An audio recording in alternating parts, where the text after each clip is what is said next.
College के professor के ऊपर आरोप लगाए जा रहे हैं, उसको लेके क्या कुछ मामला है, उसकी डेथ हो चुकी है, अभी तक जो जांच है वहाँ तक पहुंची, क्या फैक्ट जो है अभी तक सामने आए हैं, क्योंकि 20 तारीख की कंप्लेंट थी और फिर से एक एफआईआर जो है दर्ज हुई। देखिए, ये हमें जो कंप्लेंट है वो हमें रिसीव हुई थी, और उस कंप्लेंट को हमने वेरीफाई करने के बाद एफआईआर रजिस्टर करी है इसमें। और कल इवनिंग में एफआईआर रजिस्टर हुई है। इसमें जो धाराएं लगी हैं वो 115(3), 75 और सेक्शन 3 क्लॉज 5 लगा है बीएनएस का, और रैगिंग एक्ट के तहत भी मामला दर्ज हुआ है। इसमें हम जो वेरिफिकेशन हुई है, इसमें जो डिसीज्ड हैं वो धर्मशाला से बिलोंग करते हैं, सिद्धबाड़ी के एरिया से बिलोंग करते हैं। और जो अभी तक इन्वेस्टिगेशन, क्योंकि बहुत ही प्रिलिमिनरी स्टेज पर भी इन्वेस्टिगेशन है, तो जो भी फैक्ट्स इसमें निकल के आए थे, जो सेक्सुअल हरासमेंट अगेंस्ट दी एक फैकल्टी मेंबर है वो, और जो कलीग्स जिनके अगेंस्ट में रैगिंग का जो मैटर आया है, वो अंडर एक्टिव कंसिडरेशन है। इस समय वेरिफिकेशन उसकी चल रही है। और जैसे कि जो 20 तारीख वाला जो मैटर हमें रिपोर्ट हुआ था, वो सीएम हेल्पलाइन से रिपोर्ट हुआ था, हमने उसकी भी जब छानबीन करी तो उसमें जो सेक्सुअल हरासमेंट जैसा जो इंसिडेंट था, उसमें उस समय वो नहीं इंक्लूडेड था। तो अभी ये मैटर ऑफ वेरिफिकेशन है कि 20 तारीख की जो कंप्लेंट की जो इंक्वायरी हुई है और जो अभी एफआईआर रजिस्टर हुई है, उसमें क्या फैक्ट्स निकल के आते हैं आगे।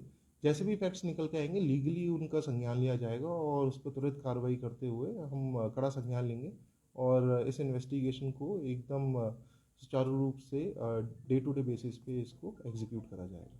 तो कुछ छात्र संगठनों की बात करें या एनजीओ की बात करें, वो ये सवाल उठा रहे हैं कि जब 20 तारीख की कंप्लेंट हुई है तो पुलिस ने एक्शन क्यों नहीं लिया, इस पे फिर क्या देखिए, 20 तारीख की जो कंप्लेंट है, अगर आप उसका कंटेंट भी देखोगे तो वो जो कंप्लेंट थी वो स्ट्रेट अवे ये थी कि किसी ने उन बच्चों को परेशान करा जो उसके ही के कलीग्स थे।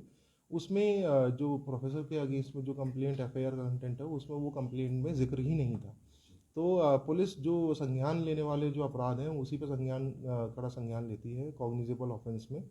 तो इनिशियल स्टेजेस पे, क्योंकि ये रैगिंग का मैटर है और इनके फैकल्टी से भी पूछताछ उसमें करेगी, ठीक है।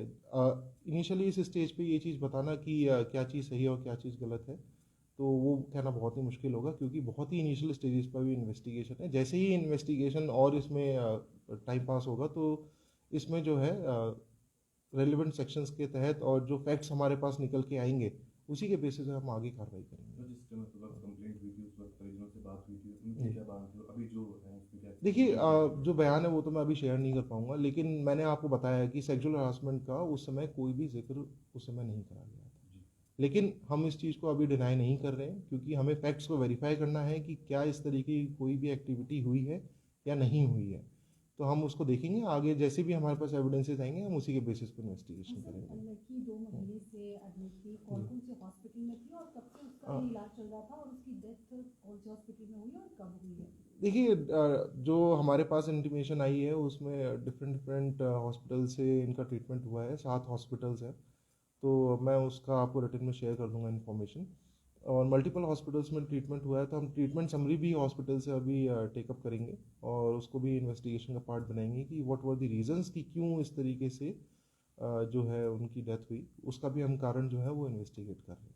सर, कहीं ना कहीं वीडियो में ये भी बताया जा रहा है कि लड़की दलित समुदाय से, ऐसा था? ऐसा क्या था मामला? ये मामला क्या है? देखिए, ये जो एफआईआर है ये उनके फादर की कंप्लेंट पर रजिस्टर हुई है, और एफआईआर में कहीं पे भी इस चीज़ का जिक्र नहीं है कि जो भी ऑफेंस या जिस तरीके से रैगिंग हुई है वो इसी कारणवश हुई होगी, बिकॉज दी पर्टिकुलर जो पर्सन है वो पर्टिकुलर कम्युनिटी से बिलोंग करते हैं। तो इस चीज़ के बारे में मेरा इस समय बोलना कुछ भी वाजिब नहीं है, क्योंकि इसमें एफआईआर में इसका कोई भी जिक्र नहीं है।